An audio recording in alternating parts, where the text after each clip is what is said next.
So hello everyone, my name is Marta Telatin and my faculty mentor for the past 4 years has been Dr. Dennis Rhodes. So as you heard from our presentation, most of you know that binge alcohol consumption among college students is a serious problem. But some of you may not know that there's a strong correlation between the age when you first start drinking and lifelong dependency. So our lab set out to see how does caffeine affect this whole equation. We'll start off by looking at what does alcohol do to your brain? Well, if you can picture a completely balanced seesaw with inhibition of the brain on one side and excitation of the brain on the other, this perfect balance lets you live your day-to-day activities. But when you binge consume alcohol, which is a depressant, the seesaw shifts to the inhibition side. However, our brains are extremely extraordinary, and on their own, they can rebalance the seesaw by increasing the excitation side of the brain. So what happens when you stop consuming alcohol? Well, this seesaw shifts to the excitation side. And this overexcitation of the brain manifests itself as behavioral withdrawal. And these withdrawal symptoms can be anything from anxiety, irritation, aggression, and just a general feeling of misery because you can no longer enjoy your day-to-day activities without the presence of alcohol. And so we know that alcohol affects the brain in many, many different areas to allow the production of these behavioral withdrawal symptoms. But these behavioral withdrawal symptoms are what actually lead to an overall addiction, as people will continue drinking to self-medicate and get rid of these unwanted feelings. So what does caffeine do?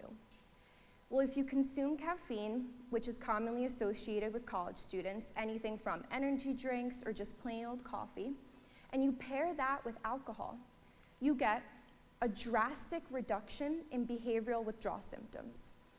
And these behavioral withdrawal symptoms, even though they may seem negative, they're actually really important cues that your body is giving you of a developing addiction. But caffeine masks these cues.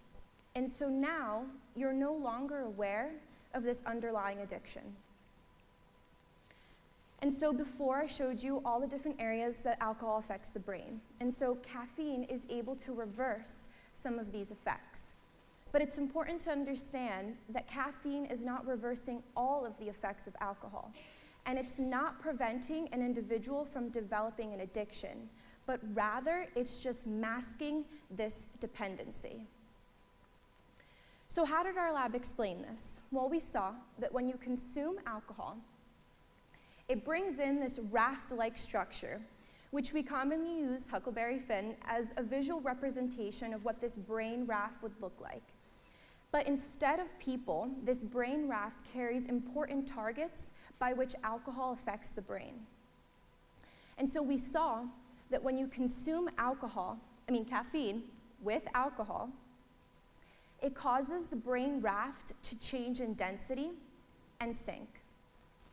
So this is important because what we saw happening on a behavioral level, we saw on a cellular level as well. And so we were able to add to the overall understanding of the effects of alcohol and caffeine. And we concluded that this co-use together leads to the triple whammy. First, caffeine makes you feel less sleepy, and so you're awake for longer periods of time and thus drinking more. Second, caffeine is decreasing your overall sense of intoxication when you're just as equally as impaired as someone who didn't consume caffeine. So what does that make you? It makes you a wide-awake drunk. And finally, and most importantly, regular caffeine consumption masks withdrawal symptoms, thus taking away these really important cues that your body's letting you know something's not right, you have an underlying addiction. So, if your regular drink of choice includes caffeine, beware of the triple whammy. Thank you.